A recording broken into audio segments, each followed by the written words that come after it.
li nga xam ni Mamadou Ibra Kane moo ko jiite Sénégal moo ko ñor ci bu demee ba fekk ay télé yu ko mag gën koo màgget mu duma leen ci biñ ne kaay leen indi ku nekk ñu xam loo nooy def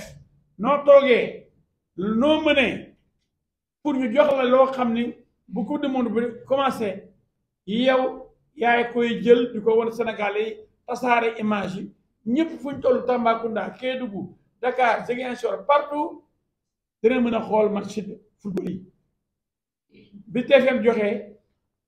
ni man ni laa ko bëggee ni laa ko mënee ni laa koy defee RTS def noonu moom it Sen TV def noonu ITV wane ma ninam lu toll ne FIFA du caaxaan parce que même contrat bi FIFA daf koy xool bala ñu koy signé contrat bi ak toggale yooyu ñuy wax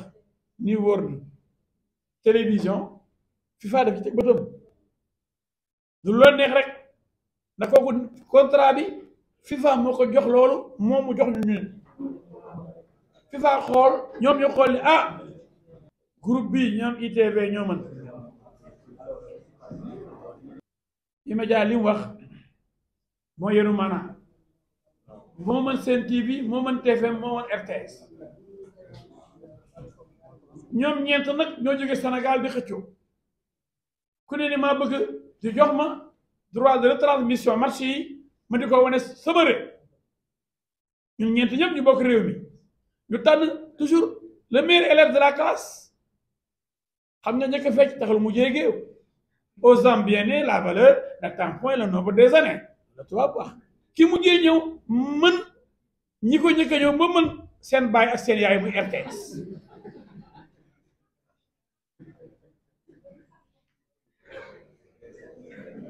bi loolu amee mu am njombe bu xew njombe bi mooy bu ñu yëgalee Sénégal ñun ñoo yore affaire bi ñun la ñoo ko yor yëgal ko aussi ki nga xam ne moo jiite CRA muy Babacar Diagne mun ko di ko comme ñun ñoo ko yor rek dañu bañ keneen ñëw di ñoo indi ay gàllankoor mu toog ñeenti fan juróomi fan tontu ñu ñaa RTS kat léegi moom affaire bi fukki fan ak benn la toog soog ñu tontu mu toog fukki fan ak benn tontu ci diggante bi nag di yaakaar ni am na ay rumalaat ay mbir pour affaire bi ñu nangu ko foqate ko ci sama gars yi jox ko ñeneen ñi muy RTS loolu nag moo ñu jaaxal jommal ñu li ñu gën a jommal nag mu ngi ñëw exeegul ginnaaw ñu ne yow moomatuloo yow ITV yow bi demoon dafi examen ñu ne yaa jël ndam li yaa am prix d'excellence yow mii ñu ne noo def leen ndànk yow admettoo yow doo dem amaloo baccalauréat doo jàll yow ne woon ne yaa jël premier du centre déggoo ma de dinañ examen bi ñu ne kii moo jël prix d'excellence moo leen raw yéen ñëpp waaye li gën a métti nag ñu ne yéen da ngeen waroon a joxe juróom-ñaar téeméeri million waaye am na ku ñuy wax état du Sénégal xam nga état du Sénégal bokkul ci appel d'offre bi moom du RTS moom du TFM moom tudd Sen TV état du Sénégal la tudd moo ñu boot ñun ñëpp état bi lañ ñu ne am na ku ñuy wax état du Sénégal moom de fayal na ku ñuy wax RTS bi nga xam ni dàqoon nañ ko amatoon baccalauréat nee na léegi day dem Sorbonne la jëm yow nga redoublé woon léegi ñu ne yow yaa jàll mais li gën a garaaw 700 millions yi ñu waroon a fay ñun nga xam ni préparé nañ sur banque yëpp ba nga xam ne virement moo des ñu fayloo état du Sénégal 1 milliard 975 millions et quelque 1 milliard différence de 300 millions ku mel ni Birahim Seck seen naa ko fi xam naa am na liggéey non ñoom ci liggéey ci transparence la ñuy liggéey mënuñ comprendre ci ay juróomi fan fukki fan ak benn yooyu rek ñu fayloo fi koo xam ne ñun war nañu rey ba ñu dee ñu suul ñu ñoom ñi nga xam ne bokk ñu woon jóguñu woon daal di jóg taxaw ñu tëdd daal di jógandoo ak 1 milliard pour mën a bokk loolu aussi tey na xel loolu aussi Birahim Seck interprété nañ ko ci yàlla moo ko fii ni mu jàppale parce que xam ngeen ko moom ci lu leer lay dox donc côté boobu bëggoon naa ñu xam ni mbir mi daal tey na xel li ñu bëggoon nag mooy comme état bi suñu état la ñun ñëpp RTS suñu RTS ñun ñëpp ñoo ko bokk waaye defe naa sax Adama Kandé wax na ko léegi xam nga kenn du xëccoog sa doom ñun RTS mën nañu maam RTS mën nañu yaay RTS mën nañu nijaay mën nañu ñu baañ waaye RTS buy xëccoog ay doom ay sëtam waaw loolu ko sa gis da ngay moom bu dara lekk moom kenn ñeneen duñu lekk fu ñu jëm booy lekk da ngay jox say doom ñu lekk avant ngay lekk xam nga taamu xiif da ngay jox xale yi ba pare jox ñi feebar yow nag li yore kër gi nag ngay soog a lekk waaye bu dee yaa ndeel nekk lépp xale ci kër gi soog a lekk wala du fekk dara ci bool bi ñu ne paa bi lekk da yow ak mère bi non mais c'est extraordinaire paa beeg mais bàyyiwuñ fi dara lekk lépp bàyyi xale yi loolu mooy rey presse privée li ma ko bëgg a waxee mooy ki fi nekkoon démb bërki démbam jur ñëpp moom de bi jaar na fa Assa Samba jaar na fa Didier Bouss jaar na fa ñu bëri fa lañ jaar RTS mooy yaay mooy bàyyi waaw moom aussi moo am doole ji moo fi njëkk waaye nag il faut ma xajal nag xale yi sëtam nag mooy un média sët bi gën a ndaw moom bu ñu ko bëggee xañ li nga xam ne xam-xamam ak xarañam moo ko may ah loolu day doy waar kon boobu ñu ngi lancé un appel à l'état et au chef de l'état état dafa am borom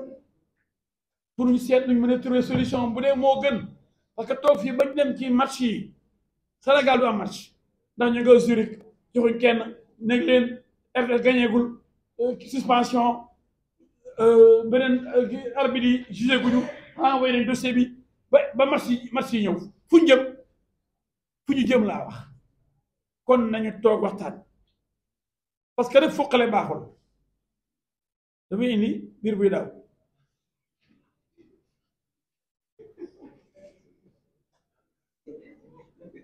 ku lekk ku lépp kat da ngay fërti boo fëree sa biir daw kon dañu ñaan suñu mbokk yi mu am ay mécanisme de médiation day am ci réew te def naa ni borom réew bi war nañu mën a wax parce que aussi alal réew mi dem na bu demee nag ñëpp la demal bu toog ñu toog comme ñu gañe woon yow amoon nga prix d'excellence ñu orienté la ci grandes écoles yi yow dañ la xëcc yow dañ la ñu koy wax day repêché waaw kon boog mën nga ànd waay kuy repêché nga rek ñu boole leen ñoom ñaar xëy na ñu liggéey loolu su mën na rek ñu arrêté xeex bi amul sens Sénégal rek mooy njor lu ñuy def ni yëpp amuñ ci dara lu may wane nag suñu xarañte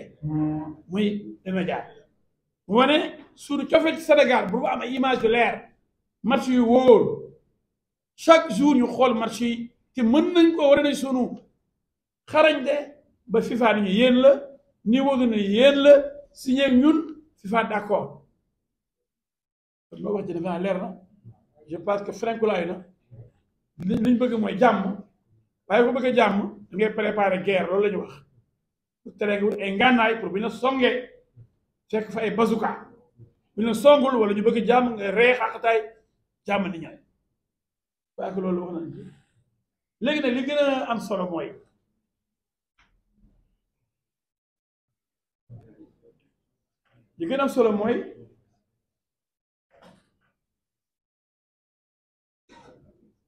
résiliation amul foofu la point bi yëpp nekk kenn masu ñoo wax bokkatu leen ndax defu leen lii ngeen war a def foqati nag mënul am foqati mënul am kon boog nañu waxtaan ba juboo en tout cas ñun wut nañ ay avocat yu nekk fii ak yu nekk bitim réew arbitrage war naa am parce que loolu la contrat bi wax bu ñu naree dem ba Suisse canton de Zurich fa la FIFA nekk man mii xam naa fa dem naa fa añ naa fa ak Seb Blatter ak Platini ak Seyd Faxri ñu nekkee président fédération sénégalaise de football foofu ne dafa dem dafa metti dafa xuloo dafa metti dafa xeex dafa metti ak ay tubaab yu ñor xob tubaab yu mën seen liggéey xarañ ñoo xam ne ñoom xamuñu ay ñu njaaj waaw ñu njaaj bu amee nag ci nga xam ne ñun benn ñu njaaj defuñu ko wóor nañu dañu gañe ci bu ñu gañee wala ñu waaj a gañe match yi dañaa ay yéen la parce que diggante boobu est-ce que décision bi dina génn ndax bañ xam kan mooy yore match yi Sénégal ban télévision kon bu ñu bëggee Sénégal ñu bëgg jàmm bu ñu bëggee Sénégal yi seetaan football bi dañ def jàmm waxtaan ak ñun ba ñun Sénégal yi bëgg ñun duñu ay terroriste ñun duñu ay extrémiste Sénégal rek lañ am suñu xol ku xam Mamadou Ibra Kane xam Assane Samba xam Antoine Diouf xam ña fa nekk ñëpp ay Xalifa Jaxate xam Didier Boubs nit jàmm lañ kenn du ci nit ay Sénégal jàmm Sénégal ndam ñoo jël coupe d'Afrique ITV jël na ndam li E-Média jël na coupe d'Afrique ci taw émission de télévision magam tantam nijaay bi bàññam RTS da ànd ak moom ñu togg añ bu neex tokk Sénégal yi ñu lekk ko te kenn du fër kenn du feebar mooy une course de vitesse. Nous communiquons au moment où il faut communiquer. Et nous avons pris aujourd'hui la décision d'inviter la presse nationale et internationale pour que nul n'en ignore, comme on le dit dans notre jargon judiciaire. Entre-temps, le groupe s'est réuni avec ses avocats à discuter, analyser la situation pour internationaliser le combat et pour, en réalité, par rapport à l'arbitrage dont Sylvie a parlé, voir ce qu'il faut faire. Ce n'est pas avec la précipitation qu'on va régler ce problème, mais quand même, nous sommes allés directement avec toutes les diligences nécessaires au combat. On nous a imposé ce combat. Nous ne l'avons pas cherché. Parce que nous avons signé un contrat en bonne et due forme. Et jusqu'à présent, ce contrat n'est pas résilié. Il n'a pas été résilié. Et il n'y avait pas de date butoir par rapport à une autre question. Il n'y avait pas de date butoir pour résilier.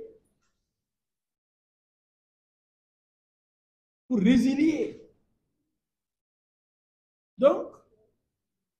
nous avons réagi à temps, en responsable. C'est un combat qui concerne l'ensemble de la presse du Sénégal. Comme l'a dit mon livre, c'est la démocratie qui l'exige. Et je crois que l'intervention d'Adama Kandé vient confirmer ce que disait mon livre et ce que la FIFA aussi condamne. Il faut la pluralité. Le monopole, ça ne peut pas exister. Donc, on ne peut pas aussi favoriser la RTS par rapport à ses concurrents. Cela ferait désordre. Donc, par conséquent, je crois que cela ne pose pas de problème. Excusez-moi, je dois préciser une chose. Y a-t-il? Pour ma question. Oui. Je ne demandais pas la date butoir de résiliation du contrat, la date butoir de paiement. Non, vous ne m'avez pas comme j'ai dit. Y a-t-il date butoir pour résilier si des conditions ne sont pas respectées? C'est ce que vous voulez dire? Ça n'existe pas. Il y a eu des dates indicatives. Il y a eu des indications. Mais il n'y a pas eu de date fixée d'avance pour résilier en cas, par exemple, de non-paiement. Et on n'a pas reçu ici une lettre de notification de la résiliation. Il faut que ça soit clair. Et je pense qu'on a été même surpris. C'est quand la direction a informé le Sénégal. Quelques jours après, on a appris que la RTS nous a remplacés. Ça a été une grande et grosse surprise. Qu'est-ce qui s'est passé entre-temps? On ne sait pas. On ne peut pas nous remplacer comme ça. Il n'y a pas de butoir. On ne nous a pas dit, si vous ne payez pas au-delà de telle date, on va résilier. On ne vous montrera jamais ce document. Il y a aussi fraude. Parce que le niveau de télévision ne dit pas la vérité. Il y a eu 17 jours qui séparent cette lettre qui aurait entraîné la fin de notre contrat, de notre compagnonnage. Le 1er au 18 août, il y a une différence énorme. On nous balance comme ça que le 1er, on vous a saisi. Qu'on nous le montre, qu'on nous le prouve. C'est facile de tricher et ensuite de venir raconter n'importe quoi pour se rattraper. Alors, est-ce qu'il y a explication avec le niveau? Mais le niveau a essayé de tricher, donc nous avons déjà des éléments concrets qui prouvent l'intention frauduleuse, même par rapport au communiqué signé par New World, la RTS, avec le logo de la FIFA, on sent la combine. On sent la nécessité toujours de tromper l'opinion. Quelques heures après le premier communiqué, modification au niveau du logo de la FIFA. Pour le même texte, le même contenu. Cela pose problème. Cela prouve qu'on s'est rendu compte qu'on a commis une erreur ou une faute ou une forfaiture et il fallait corriger immédiatement. Entre-temps, à la capture d'écran, l'élément est là. On vous a montré la différence pour le même texte. Mais nous ne voulons pas, nous allons nous battre, mais nous ne voulons pas. C'est vrai que nous pouvons aller jusqu'au bout, mais nous ne voulons pas priver les Sénégalais de retransmission de la Coupe. Damani, groupe et médias.